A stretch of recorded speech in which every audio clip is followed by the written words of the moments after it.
അന്ന് സാറ് അവിടെ ഇട്ട് ഇടിച്ചെന്ന് അന്ന് അവിടെ വെച്ച് പപ്പ പറഞ്ഞായിരുന്നു. സാറാ ഇടിച്ചെന്നും പറഞ്ഞ്. ഇപ്പൊ എന്റെ പപ്പ പോയി. ഞാൻ എന്ത് കാര്യം പറയുന്നേ? തെളിവുണ്ട് സാറേ. അങ്ങനെ ആശുപത്രി പോയപ്പോ ഇത് ആരെ ഇടിച്ചെന്ന് വെച്ച് നട്ടല് മൊത്തം പഴുത്തിപ്പോ സീരിയസ് ആയിട്ട് കിടന്നു. ഇപ്പൊ പോയി. അന്ന് സാറിന്റെ അടുത്ത് 100 വട്ടം ഞാൻ പറഞ്ഞതാ വയ്യാത്ത ആളാ പോയി. ഞങ്ങൾക്കാണ് ഇപ്പൊ ഇല്ലാതെ വന്നത്. സാറിനിപ്പൊ ഓർമ്മ കാണത്തില്ല. അവക്ക് അന്ന് ഞാൻ പറഞ്ഞ രാത്രി ഞാൻ ഗുളിക കഴിച്ചിട്ട് അവരെ മോനെ അവർക്ക് കിട്ടി. എന്റെ മോനെ ആ മണ്ണിന്റെ അടിയിലും പോയി. ഇനി ഞാൻ എന്ത് വേണം? ഇടിച്ചപ്പം പറയുന്നത് എന്റെ കയ്യിൽ ഒരു തെറ്റുമില്ല എന്നെ ചെയ്യല്ലേ എന്ന് പറഞ്ഞാലേ വിളിച്ച്. എന്നിട്ട് അവനെ ചവച്ച് 2 കാലും തലയ്ക്കെല്ലാം അടിച്ച്. നമസ്കാരം, മലയാളി വാർത്തയിലേക്ക് സ്വാഗതം. കഴിഞ്ഞ ദിവസം കൊല്ലം ജില്ലയിലെ കുണ്ടറ പെരുമ്പുഴ എന്ന് പറയുന്ന പ്രദേശത്താണ് ഒരു യുവാവിനെ പോലീസുകാർ ക്രിമിനൽ പശ്ചാത്തലങ്ങളൊന്നുമില്ലാതെ തന്നെ തൊട്ടടുത്ത പ്രദേശത്തുള്ള 2 കുട്ടികളെ മിസ്സിംഗ് ആയി എന്നുള്ള കാരണത്താലാണ് ഇദ്ദേഹത്തിനെ അറസ്റ്റ് ചെയ്തുകൊണ്ട് പോവുകയും മാരകമായിട്ട് മർദ്ദനം ഏൽക്കുകയും അതിൻ്റെ ഫലമായിട്ട് അദ്ദേഹം നിരവധി ദിവസങ്ങളിൽ കൊല്ലം ജില്ലാ ആശുപത്രിയും അതേപോലെ മെഡിക്കൽ കോളേജിലുമൊക്കെ ചികിത്സ നടന്ന് മരണപ്പെട്ടിരിക്കുകയാണ്. ഒരു ഉമ്മയുടെ ഏക മകനായ അദ്ദേഹത്തിന് വിവാഹം കഴിച്ച് 2 കുട്ടികളുമുള്ള ഒരു കുടുംബമാണ് അനാഥമായിരിക്കുന്നത്. പക്ഷേ ഉടനെ തന്നെ പോലീസിന്റെ അന്വേഷണം നടത്തിയപ്പോൾ അത്തരത്തിൽ മർദ്ദനമേറ്റെന്നുള്ള റിപ്പോർട്ടുകളൊക്കെ കൊടുക്കുമെങ്കിലും മുഖ്യമന്ത്രിയുടെയൊക്കെ ശ്രദ്ധയിൽ ഇത്തരത്തിൽ പെടുകയൊക്കെ ചെയ്തുമെങ്കിൽ ശക്തമായിട്ട് തന്നെ പരാതി പറഞ്ഞവർ തന്നെ അവരുടെ മുമ്പിൽ വെച്ച് തന്നെ മർദ്ദിക്കുന്നത് കണ്ടതായിട്ട് തന്നെ പുറത്തു വന്നിരിക്കുകയാണ് അതിന്റെ തെളിവുകൾ. പക്ഷേ ഇപ്പോൾ അടുത്ത ദിവസം ഒരു സിവിൽ പോലീസ് ഓഫീസറെ സസ്പെൻഡ് ചെയ്തിരുന്നു. അത്തരം ഒരു നടപടി കൊണ്ട് മാത്രം ഇത് ഒതുങ്ങാതെ ഈ കുടുംബത്തെ അനാഥമാക്കിയിരിക്കുകയാണ്. ഈ കുടുംബത്തിന് അവർ നീതി കിട്ടുമെന്നും അവർക്ക് ഒരു സംരക്ഷണവും മുന്നോട്ടുള്ള ജീവിതത്തിനൊരു മാർഗവും കിട്ടുമെന്നും സർക്കാരിന്റെ ഭാഗത്തുനിന്ന് അതിൻ്റെതായ ഒരു നടപടി പ്രതീക്ഷിച്ചുകൊണ്ടാണ് പാവം പിടിച്ച ഒരു ഉമ്മയാണ് ഉള്ളത്. ഏക ആശ്രയമായിരുന്നു ഒരു കുടുംബത്തിന്റെ. വീട് തന്നെ വളരെ നിരവധി കടങ്ങളും ലോണുകളും ഉള്ള ജപ്തി നടപടികളുടെ ഭീഷണിയിൽ നിൽക്കുന്ന ഒരു കുടുംബത്തിന്റെ ദയനീയ അവസ്ഥയാണ്. ഒരു കുടുംബം അനാഥമാക്കിയിരിക്കുകയാണ്. എന്തായാലും നമ്മുടെ ജീവനും സ്വത്തിനും ഒക്കെ സംരക്ഷണം തരേണ്ട സർക്കാരിന്റെ ഭാഗത്തു നിന്ന് അവർ നിയോഗിച്ച ഉദ്യോഗസ്ഥരായിട്ടുള്ള പോലീസ് ഓഫീസറുടെ ഭാഗത്തു നിന്നൊക്കെ ഇത്തരത്തിൽ വീഴ്ചകൾ ഉണ്ടായിട്ടുണ്ടെങ്കിൽ തീർച്ചയായിട്ടും അതിന് ശക്തമായ നടപടി ഉണ്ടാവണം. ഇത്തരം സേനകളിൽ ഇത്തരം മർദ്ദിക്കുകയും ആരാണെങ്കിലും പ്രതി ആയാലും അല്ലെങ്കിലും അവർക്കൊരു ആരോപണം ഉന്നയിച്ചാൽ പോലും അവരെ വിളിച്ച് കയറ്റി വാഹനത്തിലിട്ട് അപമാനിക്കുകയും അല്ലെങ്കിൽ പോലീസ് സ്റ്റേഷനിൽ വെച്ച് അപമാനിക്കുകയും അവരെ മർദ്ദിക്കുകയും ക്രൂരമായി മർദ്ദിക്കുകയൊക്കെ ചെയ്യുന്നവരുണ്ടെങ്കിൽ ഈ സേനയ്ക്ക് തന്നെ അപമാനമാണ്. നമ്മുടെ ജനങ്ങൾക്ക് ആകെയുള്ള വിശ്വാസവും സംരക്ഷണവും ഇത്തരം സേനകൾ നൽകേണ്ടവർ അതിൽ ചുരുക്കം ചില പ്രവർത്തകർ അല്ലെങ്കിൽ ചുരുക്കം ചില ഉദ്യോഗസ്ഥന്മാരിൽ നിന്നുണ്ടാകുന്ന വീഴ്ചകൾ ആ പോലീസ് സേനയ്ക്ക് തന്നെ മൊത്തത്തിൽ അപമാനം ഉണ്ടാക്കുന്നതാണ്. Hello hello hello hello Sreejith സാറല്ലേ? അതെല്ലോ.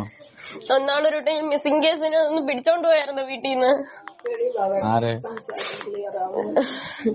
പെരുമ്പഴേന്ന് ഒരാളെ വന്ന് രാത്രി കിടന്നുറങ്ങിയപ്പോ വിളിച്ചോണ്ട് വന്നായിരുന്നു. ഒരു പാർവതി എന്ന് പറയുന്ന ഒരുത്തിക്ക് വേണ്ടി. പാർവതി ഓർമ്മയില്ലേ? പെരുമ്പഴ കുരിശടി എടുത്ത് 2 പിള്ളേർ മിസ്സിംഗ് കേസിന്. ഓർമ്മയുണ്ടോ? ഇപ്പൊ എന്താ പറ്റിയെന്നോ? അന്ന് സാർമാരത്തെ എല്ലായിടത്തും ഞാൻ പറഞ്ഞില്ലേ എന്റെ പപ്പാക്ക് വയ്യാത്തേന്ന്.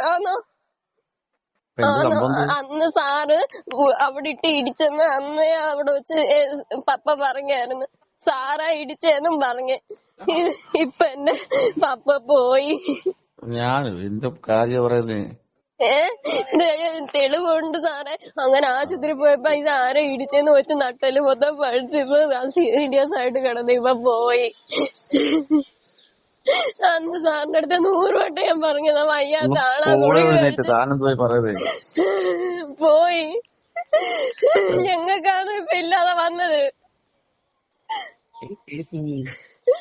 സാറിനിപ്പൊ ഓർമ്മ കാണത്തില്ല. അവക്ക് അന്ന് ഞാൻ പറഞ്ഞ രാത്രി ഞാൻ ഗുളിക കഴിച്ചിട്ട് ഉമ്മയ്ക്ക് എത്ര മക്കളുണ്ട്? ആണും പെണ്ണോട്ടും ഒരു മോനേ ഉണ്ട്. 36 വയസ്സ് മോനിക്ക്. മോൻ കൊണ്ടുവന്ന് നമ്മളെ വീട് കഴിഞ്ഞോണ്ടിരുന്നത്. ഈ നേരത്തെ എന്തെങ്കിലും ക്രിമിനൽ പശ്ചാത്തലങ്ങളോ വഴക്കോ അങ്ങനെയൊക്കെ അടിപിടി കേസുകളോ മറ്റെന്തെങ്കിലും കാര്യത്തിൽ പോലീസുകാർ പിടിച്ചോണ്ട് പോയി അങ്ങനെ എന്തെങ്കിലും സംഭവം ഉണ്ടായിട്ടുണ്ടോ? ഇല്ല, അങ്ങനൊന്നും ഇല്ല. ഒരു അടിപിടി കേസും ഇല്ല. പോലീസുകാർ പിടിച്ചോണ്ട് പോയിട്ടില്ല. എന്നുമില്ല. അവനൊരു പാവം പൊന്നു. അവൻ ആർക്കൊരു ശല്യമുള്ള മോനും അല്ല. ഇവിടങ്ങളിലുള്ള പരിസരക്കാർക്ക് മൊത്തം അറിയാം മോന്റെ കാര്യം. ഈ മോനെ ഇങ്ങനെ ഈ കൊച്ചിനെ കാണാതെ പോയെന്ന് പറഞ്ഞാൽ എങ്ങനെയാണ് കാര്യം? 13 വയസ്സുള്ള അവന്റെ മോന്റെ പ്രായമുള്ള ഒരു മോന. ആ. അവന്റെ സ്നേഹത്തോടു കൂടി ഇവിടെ കൊണ്ടുവരികയും എടുക്കുകയും ആഹാരം കൊടുക്കുകയും എല്ലാം ചെയ്യുമായിരുന്നു. കാര്യം പെങ്ങളും ആങ്ങളെയും കൂടെ പ്രശ്നം ഉണ്ടായി മാറ്റി നിർത്തിയതാണ്. എന്നിട്ടാ ഇവനെ മനഃപൂർവ്വം അവരൊരു വനിതാ പോലീസ് പോലും ഇല്ലാതെ അവനെ പിടിച്ചുകൊണ്ട് പോയത്. അപ്പൊ ഈ മർദ്ദനമേറ്റുന്ന അന്ന് തന്നെ വീട്ടിൽ വന്നപ്പോ പറഞ്ഞായിരുന്നു 12-ാം തീയതി എന്റെ മോൻ ഇവിടെ വന്ന് അങ്ങ് കിടപ്പായി. അപ്പൊ എന്റെ അടുത്ത് പറഞ്ഞു, വാപ്പാടെ അടുത്ത് പറയണ്ട, വാപ്പാക്ക് ദേഷ്യം ഉണ്ട്, വാപ്പാടത്തൊന്നും പറഞ്ഞില്ല, എന്നെ പോലീസുകാർ ഇടിച്ച് ചതച്ചെന്ന് പറഞ്ഞു. പിന്നെ എന്റെ മോൻ അങ്ങനെ സംസാരിച്ചിട്ടില്ല. മെഡിക്കൽ കോളേജിൽ കൊണ്ടുപോയി സംസാരിച്ചിട്ടും എടുക്കത്തും വെള്ളം കുടിക്കത്തും ഒന്നും. എത്ര കുട്ടികളുണ്ട് അദ്ദേഹത്തിന്? 2 മക്കൾ, ഒരു മോനും ഒരു മോളും. എത്ര വയസ്സ് ചെയ്തുകൊണ്ട്? മോന് 13 വയസ്സ് 7 പഠിക്കുന്നു, മോക്ക് 9 വയസ്സ് 4 പഠിക്കുന്നു. എല്ലാ ഈ ഒരു ആശ്രയമായിരുന്നു ഉമ്മയ്ക്കും കുടുംബത്തിനും. വാപ്പാന്ന് ഈ ശ്വാസം മുട്ടുകാരന് സുഖമില്ലാത്ത ആളാ, ജോലിക്ക് പോക്കത്തില്ല. ഇന്നലെ രാത്രിയും ഭയങ്കര വെപ്പറാളായിരുന്നു. ഇലേന റോട്ടിലൊക്കെ കിടന്ന ആളാ. എനിക്ക് സുഖമില്ല. പിന്നെ ഈ പരിസരക്കാർക്ക് മൊത്തം അറിയാം. പിന്നെ ഈ കിടക്കാടം തന്നെ ബിയങ്കാറ പേര് ഇരിക്കുക, 6 ലക്ഷം രൂപ 5 ലക്ഷം രൂപയ്ക്ക് ഇരിക്കുവോ, 5 ലക്ഷം രൂപയ്ക്ക്. അവരെന്നും ഇപ്പോഴും നോട്ടീസ് ഒന്നും അദാലത്തായപ്പോ ഇറങ്ങി വെക്കുമെന്ന് പറഞ്ഞു. നമ്മളെ കൊണ്ട് അടയ്ക്കാൻ നിവൃത്തിയില്ലാത്തോണ്ട് ഇങ്ങനെ ഇട്ടേക്കുക. അങ്ങനെ നമുക്ക് എങ്ങനെ എന്തോ ചെയ്യത്. ഈ മോന് ബസ്സിലൊക്കെ പോകുന്ന ഒരു പൊന്നുമോനായിരുന്നു, നല്ലൊരു ഡ്രൈവറായിരുന്നു. ഇവിടങ്ങളിൽ ഒരുപാട് പിള്ളേരെ പഠിപ്പിച്ച ഒരു മോനായിരുന്നു. എനിക്ക് സഹിക്കാൻ വയ്യ. ഞാനെങ്ങനെ സഹിക്കണം? ഞാൻ എത്ര ദിവസം കൊണ്ട് കരയാൻ ഭാവിച്ച് മരിക്കുന്നിടം മേലെ എന്റെ കണ്ണുനീരിന് ഒഴിവ് കിട്ടത്തില്ല എനിക്ക്. ചിന്തിക്കുമ്പോ ഈ സമയമൊക്കെ അവൻ കറങ്ങി തിരിഞ്ഞ് ഇവിടെ വന്നിരിക്കും. അങ്ങനെയുള്ള ഒരു മോനായിരുന്നു. ആ മോനെ നോക്കി ഞാൻ ഇരിക്കുന്നത് ആരും എന്റെ തവാപ്പായി. കുട്ടികൾക്കുള്ള ഏക ആശ്രയമായിരുന്നു. പിന്നെ എല്ലാവർക്കും ഇവര് പോലീസ് ഓഫീസറെ സസ്പെൻഡ് ചെയ്തിട്ടുണ്ട്. അതുകൊണ്ട് നീതി കിട്ടുമെന്ന് വിശ്വസിക്കുന്നുണ്ടോ? നീതി കിട്ടണം, ഞങ്ങൾക്ക് കിട്ടിയെങ്കിലേ ഒക്കത്തോളൂ. എന്നുവെച്ചാൽ ഒരു മോനുള്ള ഇങ്ങനെ അങ്ങ് പോയി. ഒന്നിൻ്റെ കൂടെ ഒന്നും കൂടെ എല്ലാം വന്നപ്പോ എല്ലാവരും ഇവിടെ ഞാൻ പറഞ്ഞിട്ടുണ്ട് എന്റെ സങ്കടങ്ങൾ. ഞങ്ങൾക്ക് കൊണ്ട് തരാനും ആരുമില്ല, ആരും തരാനും ഇല്ല, എടുക്കാനും ഇല്ല. 2 മക്കളും തിന്നാറായ. അപ്പൊ എന്റെ മക്കളെയൊക്കെ നിലവിളി കേൾക്കണം. പക്ഷെ വീടിന്റെ ഒക്കെ കടത്തിലിരിക്കില്ലേ, അതിന്റെ എന്താണ് നടപടിക്രമങ്ങൾ? കടത്തിലിരിക്കുക. ഇത് ഞങ്ങൾക്ക് ഇതാക്കി എങ്ങനെങ്കിലും ഇത് കടത്തിന്ന് എടുത്തു തരണം. കാര്യം നമ്മൾ കേൾക്കുവാരുടെ 3.5 സെന്റ് തറയേ ഉള്ളത്. നമ്മുടെ സ്വത്തിനും ജീവനും ഒക്കെ സംരക്ഷണം തരേണ്ട പോലീസുകാരുടെ ഭാഗത്തുനിന്ന് ഇത്തരത്തിലൊരു നടപടി ഉണ്ടായതിൽ എന്താണ് സർക്കാരിന്റെ ഭാഗത്തുനിന്ന് നീതി ഉണ്ടാകുമോ? പ്രതീക്ഷയുണ്ടോ? എന്താ പറഞ്ഞിട്ടുണ്ടാവും നമ്മൾ. അവര് പറഞ്ഞു നീതി ഉണ്ടാക്കി തരാന്നാ അവര് പറയുന്നത്. ഒന്ന് ചിന്തിച്ചു നോക്കാം. ആ പൊന്നുമോനെ ആ രാത്രി 12 മണിക്ക് അവൻ ഒരു കിടന്നുറങ്ങിയ മോനെ ആ സമയത്ത് ഒരു വനിതാ പോലീസ് പോലും ഇല്ലാതെ എന്റെ പോലെ പൊക്കി എടുത്തോണ്ട് പോയപ്പം അവനെ പിടിച്ചിട്ട് ഇടിച്ചപ്പം പറയുന്നത് എന്റെ കയ്യിൽ ഒരു തെറ്റുമില്ല എന്നെ ചെയ്യല്ലേ എന്ന് പറഞ്ഞ് വിളിച്ച്. എന്നിട്ട് അവനെ ചതച്ച് 2 കാലും തലയ്ക്കെല്ലാം അടിച്ച് മുഖത്തെല്ലാം അടിച്ച് മൊത്തത്തിൽ. മോഷണക്കുറ്റത്തിനോ മറ്റു ഗുണ്ടാ പ്രവർത്തനമൊന്നും അല്ലല്ലോ പിടിച്ചോണ്ട് പോയത്? അല്ലല്ല. അവരാരോപിക്കുന്നത് തൊട്ടടുത്ത് 2 കുട്ടികളെ കാണാതായെന്നുള്ളതല്ലേ? അത് ആ മോനെ അവൻ കൊണ്ടുവന്നിട്ടുണ്ട് ഇവിടെ. ഒരു 13 വയസ്സുള്ള മോനാ. പക്ഷെ ആങ്ങളെയും പെങ്ങളും കൂടെ വഴക്ക് കൂടി മോൻ കെറിയിച്ച് എവിടെ പോയി നിന്നതാ. അപ്പൊ അവനെ സ്നേഹപ്പെടുത്തി കൊണ്ടുവന്നതാ വീട്ടിലേക്ക് കൊണ്ടുവരാൻ. എപ്പോഴും കൊണ്ടുവരാം. അവന്റെ മോന്റെ കണക്കൊരു മോനായോണ്ട് അവൻ എപ്പോഴും കൊണ്ടുവരും. മക്കളുടെ ഒക്കെ സ്നേഹമുള്ള ഒരു മോനാ കൊടുക്കാനും വേണ്ടി. അങ്ങനെ കൊണ്ടുവരുന്ന ഒരു മോനായിരുന്നു. അന്ന് ആ മോനെ അവനും കണ്ടില്ല തിരക്കിയിട്ട്. അപ്പൊ മാറി എവിടെ പോയി നിന്ന് ഒരു ബന്ധുക്കാരുടെ വീട്ടിൽ. എന്നിട്ട് എന്റെ മോനെ ഇതാക്കിയെന്നും പറഞ്ഞാ എന്റെ മോനെ എങ്ങനെ കൊണ്ട് ചെയ്തത്. അവരെ മോനെ അവർക്ക് കിട്ടി. എന്റെ മോനെ ആ മണ്ണിന്റെ അടിയിലും പോയി. ഇനി ഞാൻ എന്ത് വേണം? ഈ പോലീസുകാരെ കുറിച്ച് നിരവധി പരാതികൾ ഉണ്ടെന്നൊക്കെ പറയുന്നത് അറിഞ്ഞായിരുന്നോ? പരാതിയൊക്കെ കൊടുത്തു.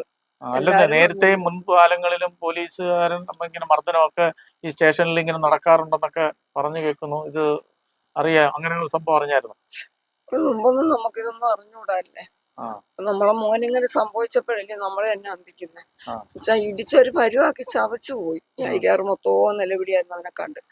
താങ്ങി ആട്ടോയിൽ കിടത്തിയാ കൊണ്ടുപോയതൊക്കെ. ഇനി ആർക്കും ഇത്തരത്തിലൊരു അനുഭവം ഉണ്ടാവരുത്, ഒരു മക്കൾക്കും ഉണ്ടാവരുത്. ഇങ്ങനെ ചെയ്യരുത്, ഇങ്ങനെ ചെയ്യാനുള്ള നിയമമില്ല. എന്തോ ഇല്ല കുഞ്ഞാലിക്ക് എന്തോ അവരും വന്നപ്പം പറഞ്ഞതാ. ഒരു മനുഷ്യനെയും ഇങ്ങനെ ഇടിച്ചു കൊല്ലാനുള്ള നിയമമൊന്നും പോലീസുകാർക്ക് കൊടുത്തിട്ടില്ല ഒരു മക്കളെ. അവനാന്നീ ഒരു അയ്യോഭാവി ഒരു മോനാ. ആർക്കും ഒരു ശല്യമില്ല. അയൽക്കാർക്ക് മൊത്തം അറിയാം അവന്റെ കാര്യം. അങ്ങനെയൊന്നുള്ള ഒരു മോനല്ല. ഇത്തരത്തിലൊരു മർദ്ദനത്തിൽ കൂടിയാണ് ഇങ്ങനൊരു വേർപാട് മകൾ ഉണ്ടായെന്നാണ് പൂർണ്ണമായിട്ട് വിശ്വസിക്കുന്നത്. അപ്പൊ അതിന് സർക്കാരിന്റെ ഭാഗത്ത് നീതി കിട്ടുമെന്ന് പ്രതീക്ഷയുണ്ടോ? ഞങ്ങൾ പറയുന്നത് ഞങ്ങൾക്ക് നീതി കിട്ടണം. കിട്ടിയൊക്കത്തോളൂ. നമ്മൾ കിടന്ന് ഓടി ആ മെഡിക്കൽ കോളേജ് 8 ദിവസം അവിടെ കിടന്നു. ശനിയാഴ്ച കൊണ്ടുവന്ന് പിറ്റേ ശനിയാഴ്ച 7 മണിക്ക് മരിക്കുന്നു. ആ. ചിന്തിച്ച് ഓടി കിടന്ന ഒരു മോനാ, ബസ്സിലൊക്കെ പൊക്കം ജോലിക്ക് പോയിക്കൊണ്ടിരുന്നൊരു മോനാ.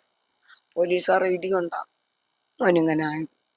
ചതച്ച് വാരിയെടുത്തു. ജനങ്ങൾക്ക് വളരെ ആശങ്ക ഉളവാക്കുന്ന ഒരു കാര്യമാണ് കൊല്ലം ജില്ലയിലെ കുണ്ടറ പോലീസ് സ്റ്റേഷനിലുള്ളത്.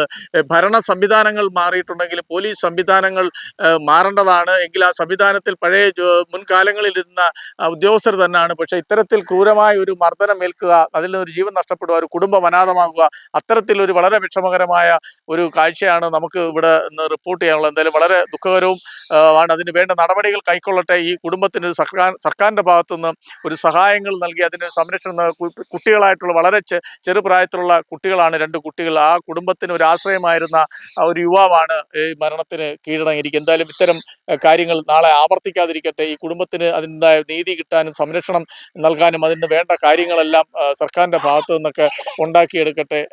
മലയാളി വാർത്ത, രാംഭദ്രൻ.